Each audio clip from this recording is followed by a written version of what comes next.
Very good morning, Daaji. We have a few questions from the seekers. First one is, we have a maxim that states that accept miseries as divine blessings and be grateful for them. The question is, if one is feeling miserable, how does one cultivate the attitude of gratitude? Very good. When you are faced with miseries in everyday life, to cultivate gratitude, it's a big challenge. But if you can cultivate during such tough times,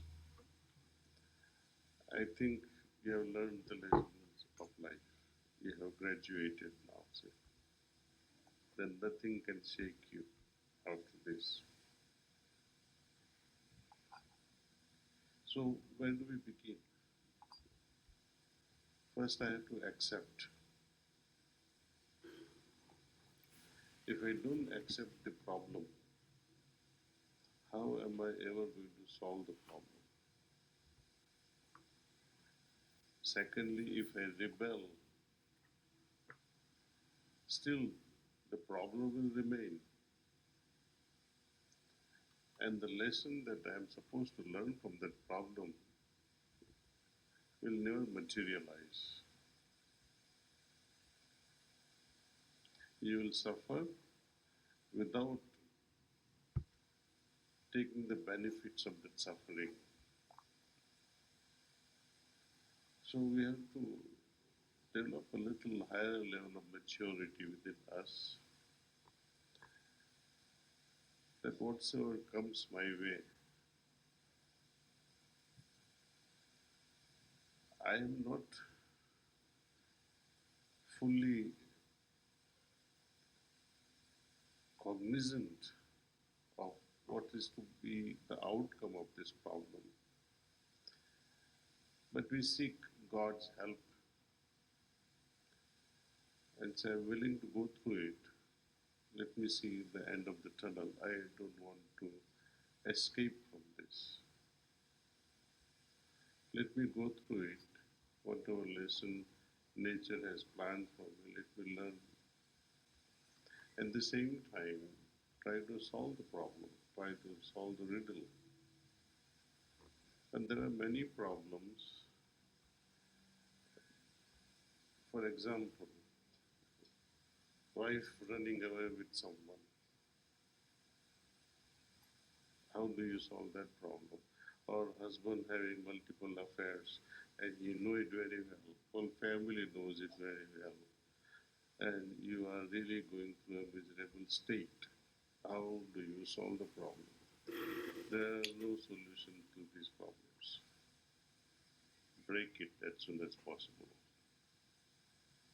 If you continue on the old orthodoxy that I am married and forever for another 100 lives with the same fellow, forget it.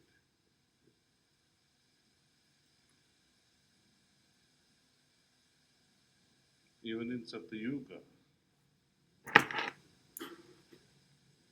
they did not give the name divorce, but they did exist.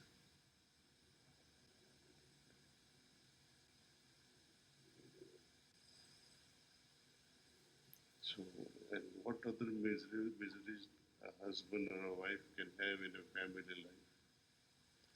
These days, poverty or lack of funds is the least of the problem for many people.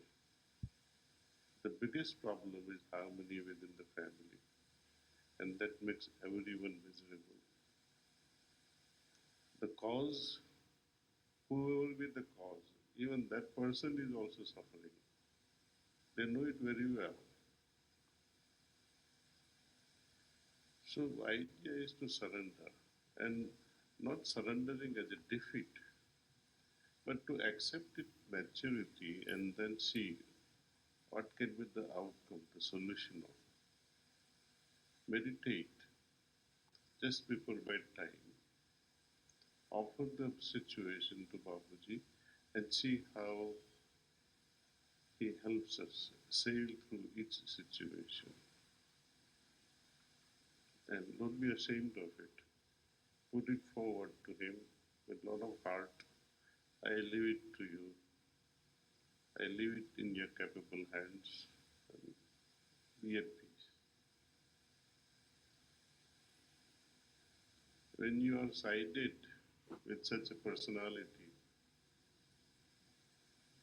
to me, I don't differentiate between Rama, Krishna, Babuji, Lalaji. To me, the same nature's power. We give different names. When we side with such an extraordinary dharma, the supporter of dharma, then you cannot lose. The end is always glorious.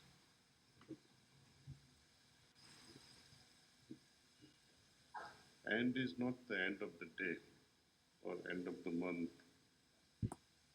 And end is also not the last breath that we take. End can happen even the very next moment. I don't mean the death. I mean end as a solution to the entire existential problem.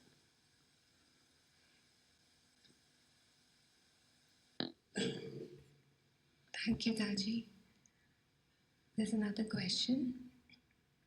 What is the true meaning of purity and how to follow or include it in the best manner?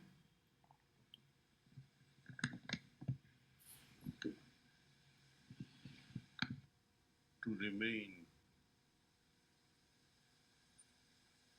within your nature. So for that I have to understand what is my truest nature and remain with that.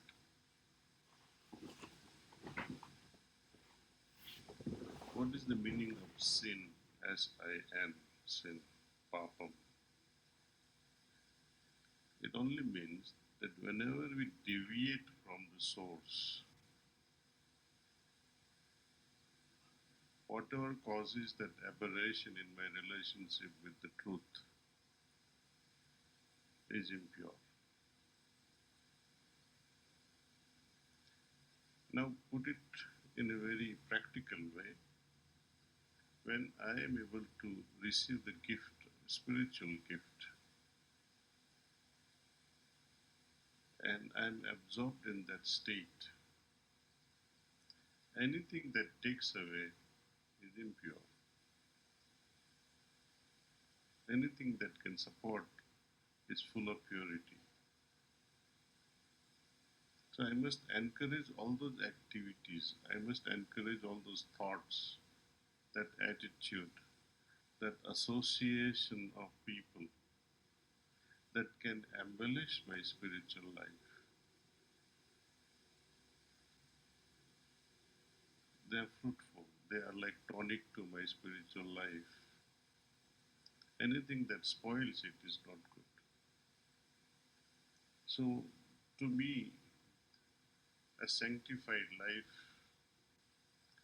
anything and everything that supports my main purpose is full of purity. That supports my pure ways of my existence. If you have a goal which is not so evolutionary in nature, for example, you want to rob a bank, there also you can become like Robin Hood for a good cause, perhaps, and say, oh, I would like to build 100 ashrams. Is that a pure thought?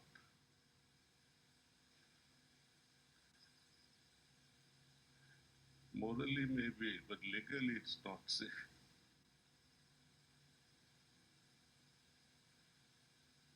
So, wherever there is contradiction, even though it may be a moral thing to do, but it is not approved by the society, it is not approved by the normal codes of conducts, so we avoid them.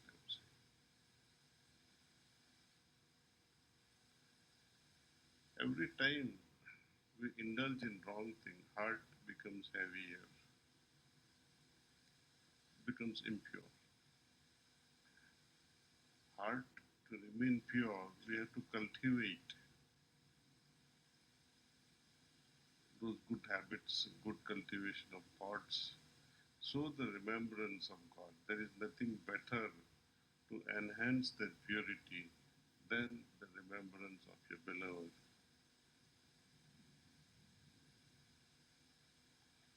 Purity to me is its incremental understanding of my inner nature. Purity to a child, what can you make the child understand what purity is? They have no concept of purity. As they grow, they'll say this poop or this is, I don't like it, it smells. As they grow, they understand the physical purity and impurities. When we talk of purity in spirituality, we're not talking of external purities. Though the external purity can enhance my inner purity for sure, but my inner purity never depends on the external one.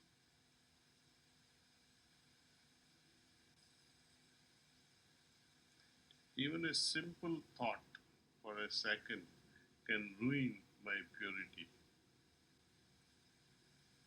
It doesn't take much.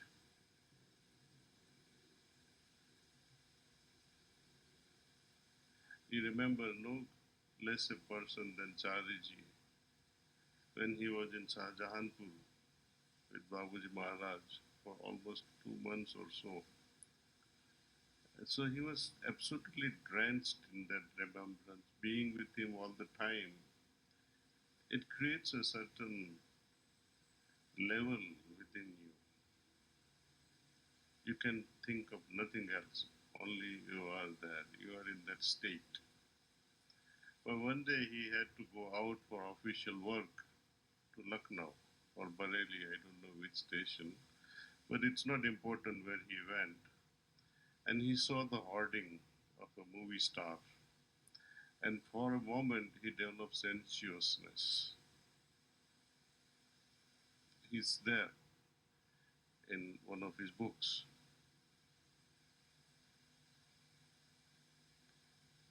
So one has to be very, very careful if it can topple a man of that caliber and be attracted towards a film star with sensuousness. Imagine ordinary people. So it's bound to happen. But as long as we have this kavach or the protection of the great master, this kavach can be formed and strengthened only with love, love filled remembrance. That's all. There is no other solution. One last question. In order to reach our highest potentials, do we surrender our mind to our heart? What happens to the heart and mind field then? And what is the fastest way to submit our mind or heart? This is a very theoretical question.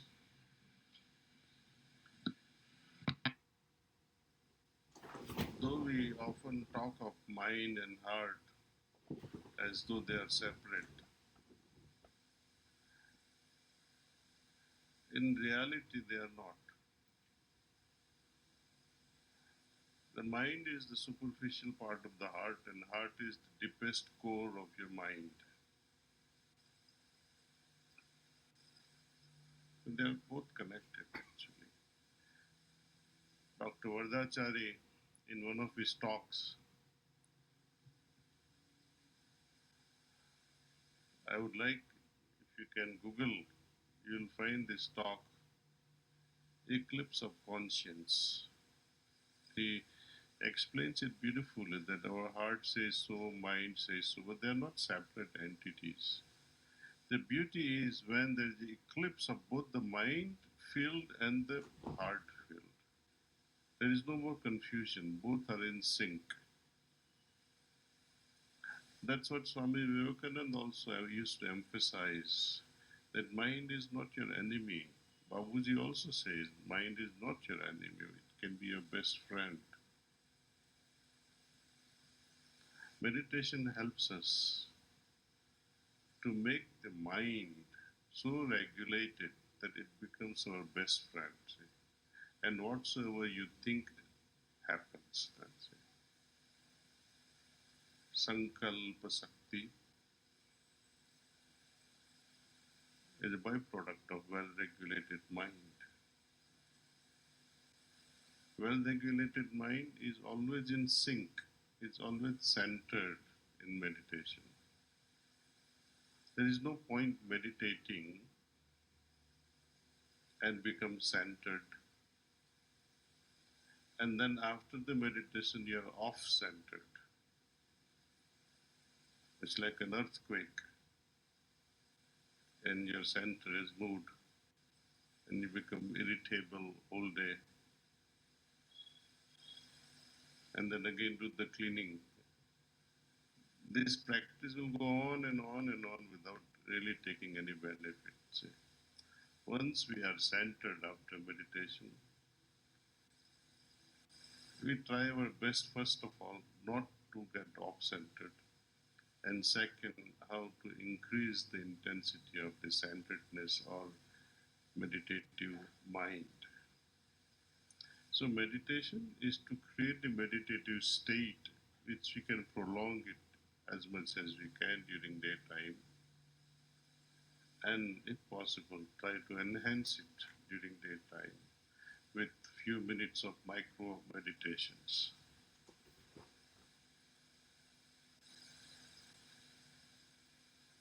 People say, what is this micro meditation? So I give examples from my own life. When you're in the office, you're busy with people. But there are moments when you're all alone by yourself. Close your eyes for a moment and connect very deeply within yourself. Or if your associates are also meditating, tell them, let's sit down 2 minutes. Let's take a break for 2 minutes. Or if nothing is possible, you all go to bathrooms. No? Pretend to use bathroom. Go for 2 minutes, center yourself in the toilet and come back.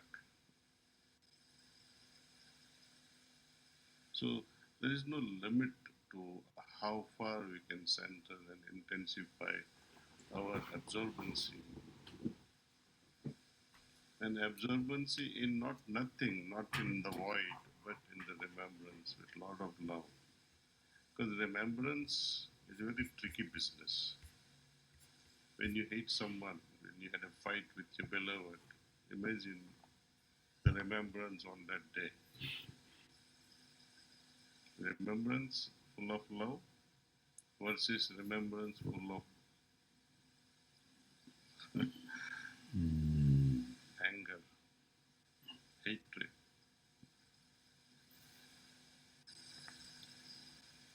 So counterproductive remembrance, we should not get into that rut.